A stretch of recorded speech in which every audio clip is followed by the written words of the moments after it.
ঘুষকে মারেঙ্গে বলিউড মুভিতে রয়ের এজেন্টদের মধ্যে এই শব্দগুলি বলতে শোনা যায়। ঘুষকে মারেঙ্গে এর অর্থ হচ্ছে ডুইকা হান্দায় দেওয়া।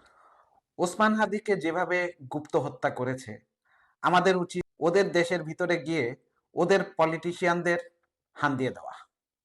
আমাদেরও সময় হয়েছে ঘুষকে মারার। একজন সাবেক মডেল মাহমুদ আমিন শাইনার কথাটা শুনে সত্যি ভেতরটা কেঁপে উঠেছে। তিনি ব্যঙ্গ করেননি, তিনি আয়না দেখিয়েছেন। এক গোছা চুড়ি আর টিপের পাতা, এই কথাটার ভেতর লুকিয়ে আছে প্রশাসনের অক্ষমতার প্রতি এক তীব্র প্রতিবাদ আর জাতির হতাশার নিঃশব্দ আর্তনাদ।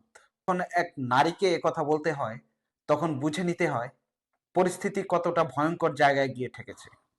হাদির হত্যাকারীদের ধরতে না পারা শুধু এক শহীদের প্রতি অবিচার নয়, এটা পুরো সমাজের নিরাপত্তার উপর প্রশ্নচিহ্ন।